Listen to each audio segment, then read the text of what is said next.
Students, मैं संतोष कुमार यादव आप सभी का इस ऑनलाइन सेशन में स्वागत करता हूं।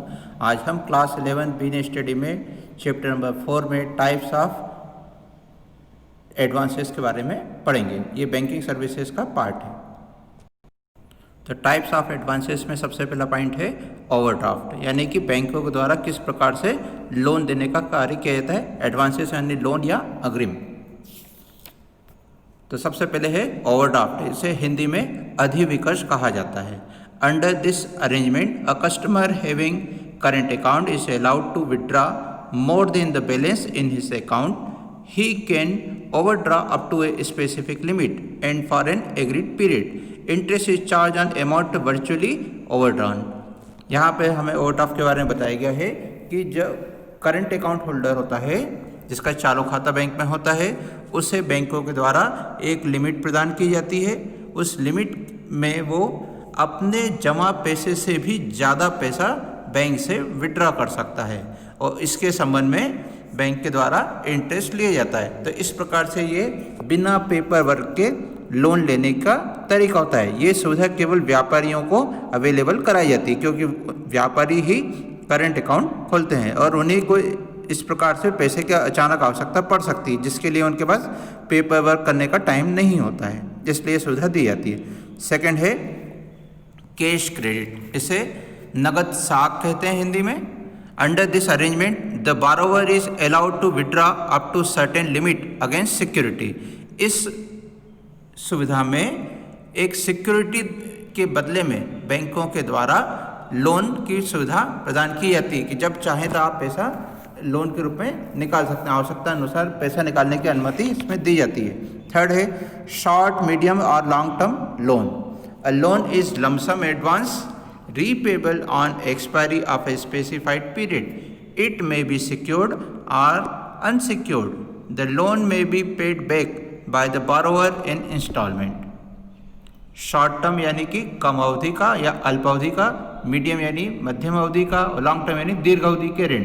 तो इस प्रकार से बैंकों द्वारा अल्पावधि, मध्यम अवधि और दीर्घ अवधि के ऋण प्रदान किए जाने के संबंध में यहाँ बताया गया है कि बैंकों के द्वारा एक निश्चित समय अंतराल के लिए एक लमसम अमाउंट का यानी एक मुश्त राशि का ऋण दिया जा सकता है। ये ऋण सिक्योर्ड या अनसिक्योर्ड दोनों तरह के होते हैं। सिक्योर्ड लोन को इस प्रकार से समझ सकते हैं कि जब हम किसी संपत्ति के बदले में लोन प्राप्त करते हैं तो उसे सिक्योर्ड लोन कहा जाता है। बैंकों को अधिकार मिल जाता है कि अगर लोन लेने वाला व्यक्ति लोन के अमाउंट को नहीं चुका पाता है तो उस प्रॉपर्टी को सेल करके उस लोन के रिकवरी की जा सकती है। तो इस तरह से ये सिक्योर्ड लोन बैंक के लिए होता है। अनसिक्योर्ड लोन में बिना किसी एसेट के ये लोन प्रोवाइड किया जाता है। The loan may be paid back by the borrower in instalment.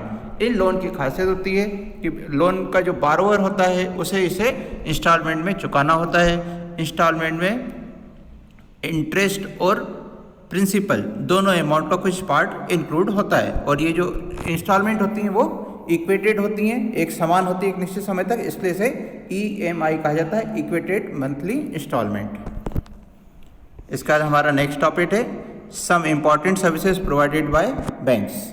तो यहाँ पर बैंकों द्वारा दी जाने वाली कुछ अतिरिक्त सुविधाओं की जानकारी दी गई है। तो सबसे पहला है बैंक ड्राफ्ट।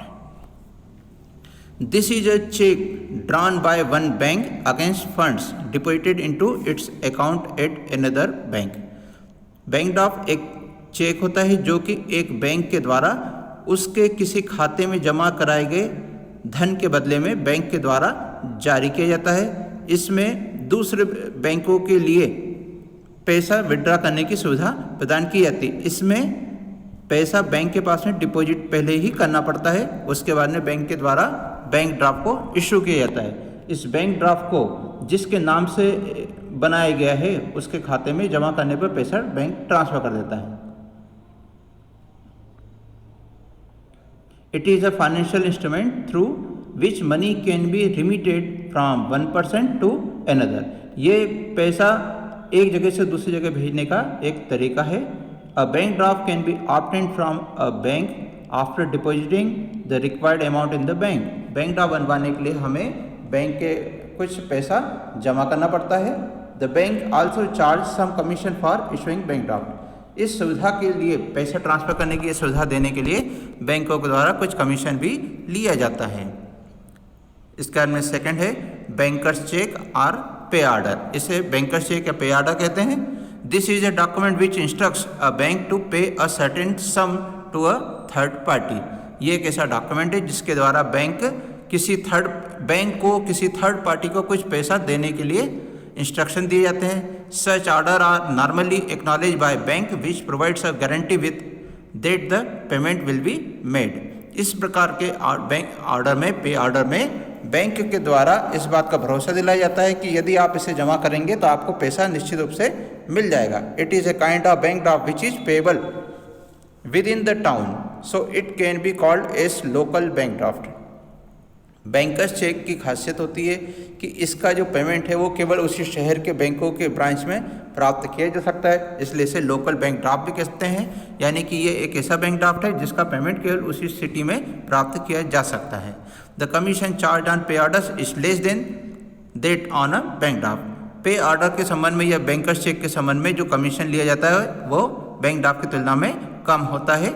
इसके बाद में हम पढ़ेंगे रियल टाइम ग्रॉस सेटलमेंट। इसे शॉर्टकट में RTGS कहा जाता है। ये आज के इलेक्ट्रॉनिक दौर की एक महत्वपूर्ण विशेषता है जो बैंकों के द्वारा शुरू कर दी गई है।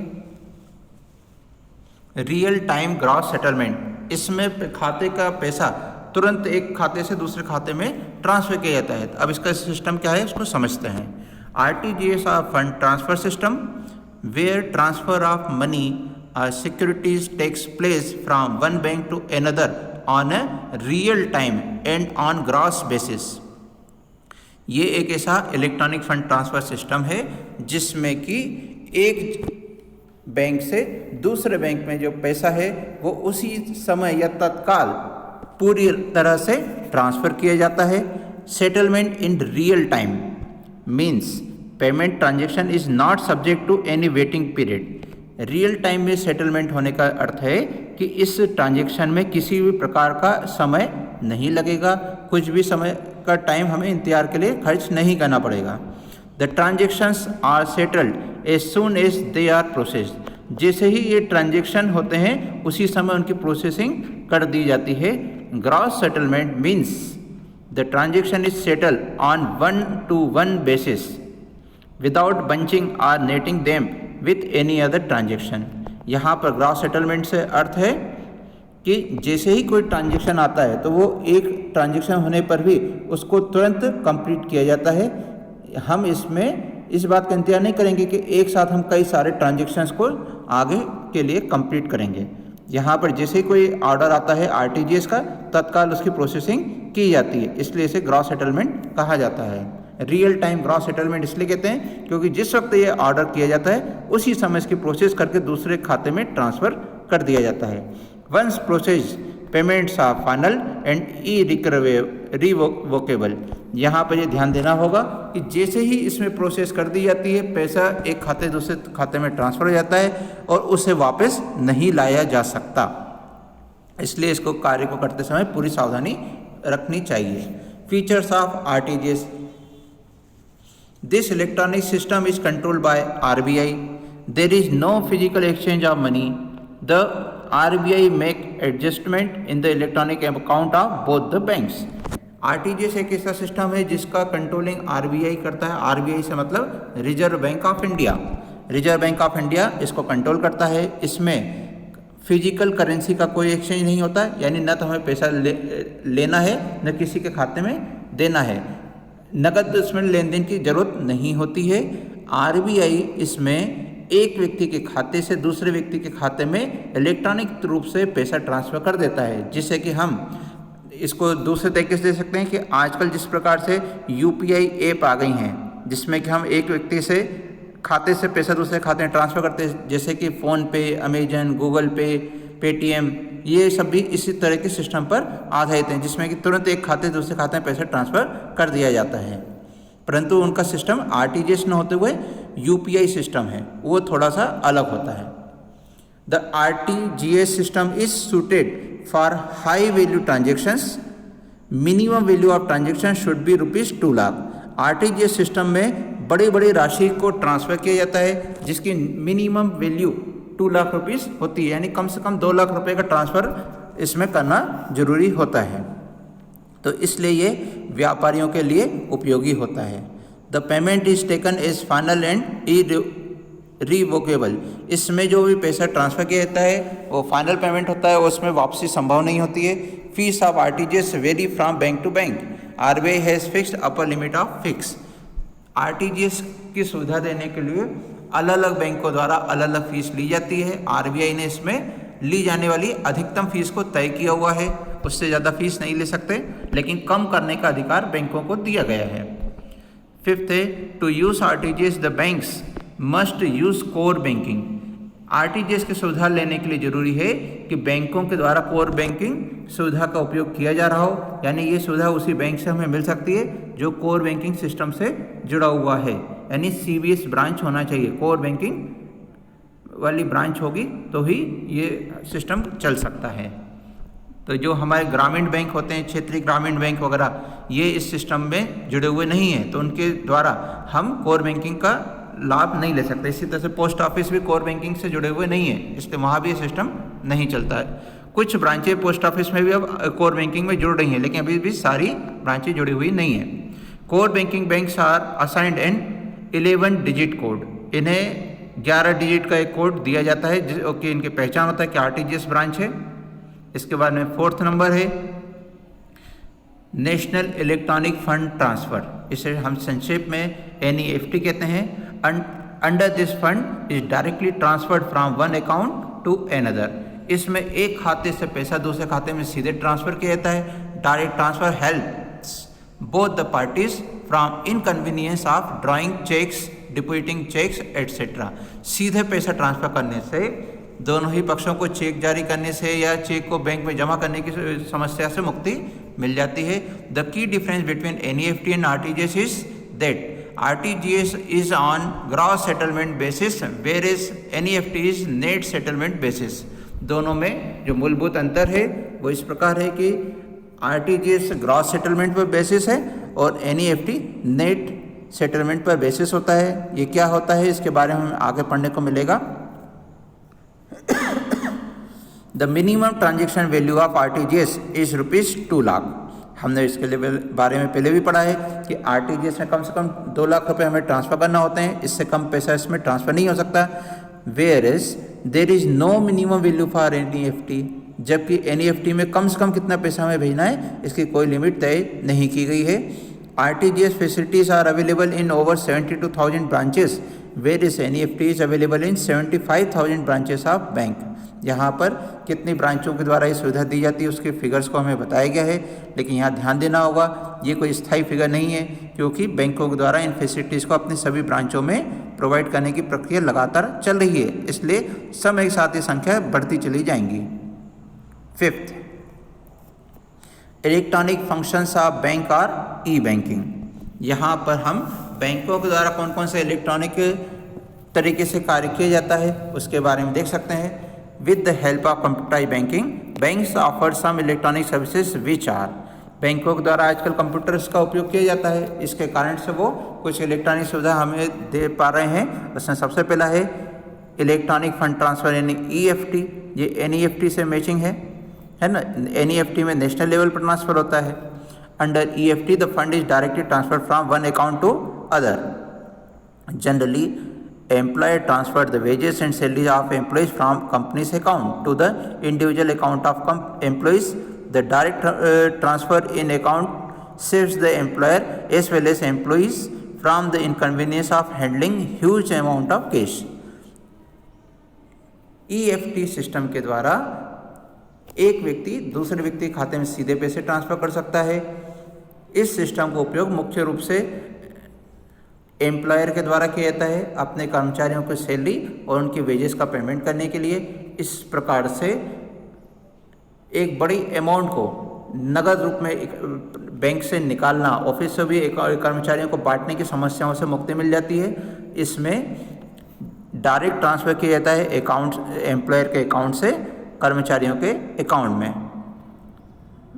B, ऑटोमेटेड टेलर मशीन, इसे हम शॉर्टकट में एटीएम कहते हैं। सभी ने एटीएम के बारे में देखा होगा, हो सकता है आप लोगों ने उपयोग भी किया हो। तो इसमें क्या कार्य होता है ये आपको जानकारी है। The person who makes payment and accept deposits in bank is known as teller. Bank में जब जाकर हम पैसा जमा करते हैं या निकालते हैं तो इसे हम क्या कहते हैं? Teller. The ATM refers to mechanical and automatic teller. तो एटीएम क्या हुआ? एक ऐसा ऑटोमेटिक टेलर है which can do a teller's job 24 hours a day at less than half the cost of human tellers. ATM या automated teller machine की एक खासियत है कि एक ऐसा मैकेनिकल और ऑटोमेटिक टेलर है जो कि 24 घंटे कार्य करता है और इसके द्वारा किए जाने वाले कार्य के संबंध में आने वाला खर्च उस मनुष्य के रूप में जो मनुष्य कार्य करता है, व्यक्ति कार्य करता है, उसके सैलरी से समेत खर्च का आधे से भी कम होता है। तो इस प्रकार से बैंकों में हम देखते हैं कि ऑफिस टाइमिंग कितना होता है, इससे उतनी समय तक पैसा जमा किया जा सकता है, निकाला जा सकता है, लेकिन एटीएम में हम 24 घंटे सुविधा का उपयोग कर सकते हैं और इसमें बैंक के लिए जो खर्च आता है वो भी आधे से कम होता है। तो इस प्रकार से ज़्यादा कार्य कर सकता है, यानी बैंक अपने कॉस्ट को कट करने के लिए ज़्यादा से ज़्यादा एटीएम इसीलिए लगा रहे हैं। To use an ATM you insert a plastic card in the machine and enter your identification code। जब हम एटीएम का यूज़ करते हैं तो एक बैंक के द्वारा हमें इशू किए गए प्लास्टिक कार्ड, जिसे कि हम एटीएम या एटीएम कम डेबिट कार्ड कहते हैं, उसको हमें बैंक के एटीएम मशीन में इंसर्ट करना होता है और उसमें अपना आइडेंटिफिकेशन कोड यानी पिन नंबर डालना होता है, जो 4 नंबर्स में होती है, 4 फिगर्स होते हैं। If the code matches the machine responds by giving cash, taking deposits etcetera. आजकल एटीएम में 2 तरह की मशीन आती हैं। पुराने टाइम में जो मशीन आती थी उसमें केवल पैसा निकालने की यानी विड्रॉ की फैसिलिटी थी, लेकिन आजकल जो नई मशीनें आ रही हैं उसमें विड्रॉल करने की फैसिलिटी के साथ साथ में डिपॉजिट करने की फैसिलिटी भी प्रोवाइड की जा रही है। इसका आंसर सी है debit card. It is a facility offered to account holders to make payment up to the amount of credit balance in their account. Debit card की फैसिलिटी में ये सुविधा एक अकाउंट होल्डर को दी जाती है कि उसके बैंक में जितना भी बैलेंस है उतने रुपए तक का वो पेमेंट कर सकता है। Generally the point of sale terminals, इसे हम POS कहते हैं, पॉइंट ऑफ सेल, यानी दुकानों पर जहाँ ATM मशीन भी होती हैं पेमेंट करने के लिए, are located which are electronically tied to the bank computers. In POS या पॉइंट ऑफ सेल टर्मिनल्स के बैंक के कंप्यूटर के साथ में डायरेक्ट कनेक्शन होता है, which when the customer presents the debit card the point of sale terminal automatically transfer money from the customer's bank account to the store's account. जब हम किसी शॉपिंग मॉल में जाते हैं तो वहाँ पर इस प्रकार के हम मशीनों को देख सकते हैं कि पेमेंट करने के लिए वहाँ पर कार्ड को एक्सेप्ट किया जाता है। हमसे हमारा बिल पेमेंट कराने के लिए डेबिट कार्ड लिया जा सकता है और उसका फिर पेमेंट करने के लिए कार्ड को स्वाइप करते हैं और उसके अंदर फिर अमाउंट डालने के बाद में हमें पिन नंबर डालना होता है और इस प्रकार से हमारे बैंक खाते से पैसा स्टोर के खाते में ट्रांसफ़र हो जाता है। The account holder can pay their bills by attaching their personal computer with the bank's computer. इसी प्रकार से हाँ अपना किसी भी प्रकार के बिल को पेमेंट करने के लिए भी इसका उपयोग कर सकते हैं। The bank automatically transfer fund from customer's account to the biller's account when the customer types the required information. इस सिस्टम में बैंक के द्वारा कस्टमर के खाते से पैसा बिलर के खाते में सीधे ट्रांसफ़र कर दिया जाता है यदि उसके द्वारा दी गई जानकारी को ठीक ढंग से भरा गया हो। तो इसमें हम टेलीफोन के बिल का पेमेंट करने के लिए, बिजली का बिल पेमेंट करने के लिए या इंश्योरेंस पॉलिसी का पेमेंट करने के लिए अदर टाइप के जो भी बिलर्स हैं जिनको पैसा वसूल करना होता है उन्हें पेमेंट करने के लिए हम डेबिट कार्ड का यूज़ कर सकते हैं। डी है credit card. Credit card is like a bank account without having balance in it. Credit card एक ऐसी सुविधा है जिसमें कि हमारे को पैसा निकालने की अनुमति दी जाती है बिना हमारे बैंक खाते में बैलेंस के, यानी कि ये एक उधारी की सुविधा है। It enables the card holders to have overdraft facility up to a fix limit depending upon the credit worthiness of the party. Credit card में अकाउंट होल्डर की क्रेडिट की हिस्ट्री को देखते हुए उसके लिए एक ओवरड्राफ्ट फैसिलिटी तय की जाती है। Credit is a substitute of cash. यदि किसी व्यक्ति के पास में नगद पैसा न हो तो उसे उधारी की सुविधा दी जाती है, तो ये नगद का विकल्प है। It is a plastic card with the signature identity of the owner. ये एक प्लास्टिक कार्ड होता है जिसमें कि पीछे की ओर उस कार्ड होल्डर के सिग्नेचर होते हैं। It also includes the name of issuing bank and validity period of the card. इसमें इशू करने वाले बैंक का नाम भी प्रिंटेड होता है और कितने समय तक इस कार्ड का यूज़ कर सकते हैं उसके वैलिडिटी पीरियड को भी दिखाया जाता है। तो इस प्रकार से हमारे बैंकिंग सर्विसेज के संबंध में जो पॉइंट थे वो हमने यहाँ पर अभी पढ़ लिए हैं। इसके बाद में आते हैं हमारी सेकंड सर्विस, ये है इंश्योरेंस सर्विसेज। इसे हम बीमा सेवा कहते हैं। Insurance is a contract between the insurer and insured in which insurer agree to make good the loss of insured on happening of an event in consideration of a regular payment called premium. This agreement of contract is in writing and is known as insurance policy. तो इस प्रकार से हम यहाँ देख सकते हैं insurance एक ऐसा कॉन्ट्रैक्ट है जो कि इंश्योरर और इंश्योर्ड, इंश्योरर मतलब इंश्योरेंस कंपनी या बीमा कंपनी, और इंश्योर्ड वो व्यक्ति है जो बीमा कराता है, जो कि इस बात के लिए तय होते हैं, एग्रीमेंट करते हैं कि यदि कोई एक निश्चित घटना घटित होती है तो ऐसी स्थिति में उसके बदले में कुछ नगद राशि देने का बीमा कंपनी वादा करती है, जिसमें कि इंश्योर्ड व्यक्ति को ये वादा करना होता है कि वो एक रेगुलर पेमेंट जो कि प्रीमियम कहलाती है उसे नियमित रूप से बीमा कंपनी को चुकाता रहेगा, और जितने समय तक ये सुविधा दी गई है उतने समय तक बीमा कंपनी उसे उतना पैसा देने की गारंटी देती है। इस कॉन्ट्रैक्ट को लिखित रूप में रखा जाता है, प्रिंटेड होता है, हार्ड कॉपी पर होता है, इसे हम इंश्योरेंस पॉलिसी कहते हैं। तो यहाँ पर हम कुछ डेफिनेशंस के बारे में डिस्कस करेंगे अब आगे। इंपॉर्टेंट टर्म्स जो इंश्योरेंस के कॉन्ट्रैक्ट में होती हैं, फर्स्ट है insurance. It is the individual or firm known as insurance company. Insurance करने वाली कंपनी इंश्योरर कहलाती है, which agrees to compensate the loss of insured, जो कि इंश्योर्ड व्यक्ति के हानि को भुगतान की भरपाई करने का या क्षतिपूर्ति करने का वादा करती है। सेकंड है insured. It is the individual और firm who gets compensation of loss. ये वो व्यक्ति या संस्था होती है जिसे कि हानि की पूर्ति कराने का अधिकार मिलता है। Insured pays regular amount of premium. Insured व्यक्ति को या बीमित, इसे हिंदी में बीमित व्यक्ति कहा जाता है, तो इस व्यक्ति या संस्था को एक निश्चित प्रीमियम राशि लगातार भुगतान करना होती है। थर्ड है हैपनिंग ऑफ द इवेंट, यानी कोई निर्धारित घटना। It refers to the subject matter of policy are the kinds of losses covered under the policy. For example, in fire insurance the loss is compensated only if it is due to fire.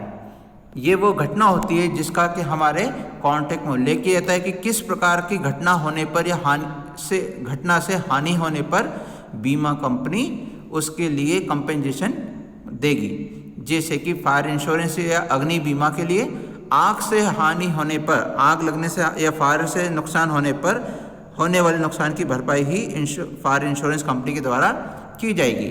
अन्य किसी प्रकार से अगर कोई नुकसान होता है तो उसका कोई कंपेंसेशन फायर इंश्योरेंस के बदले में नहीं मिलेगा। फोर्थ है premium. It refers to an amount paid quarterly, half yearly और annually by the insured to insurer for getting compensation at the time of loss. Premium को हिंदी में प्रब्याजी कहा जाता है। इसका मूल रूप से प्रीमियम शब्द ही हिंदी में भी प्रचलित है, लेकिन अगर हम शुद्ध हिंदी की तरफ जाएं तो इसको हिंदी में प्रब्याजी कहा जाता है। ये वो राशि होती है जिसे कि हम प्रत्येक तिमाही या अर्धवार्षिक या वार्षिक रूप से, एनुअल रूप से बीमा कंपनी को चुकाते हैं, और इसके बदले में बीमा कंपनी हमें नुकसान होने की स्थिति में कंपेंसेशन देने का वादा करती है। अब हम देखेंगे इसके बारे में प्रिंसिपल्स ऑफ इंश्योरेंस। तो यहाँ पर ये जो पॉइंट दिए गए हैं इनके संबंध में हम अगले वीडियो में पढ़ेंगे। Thank you.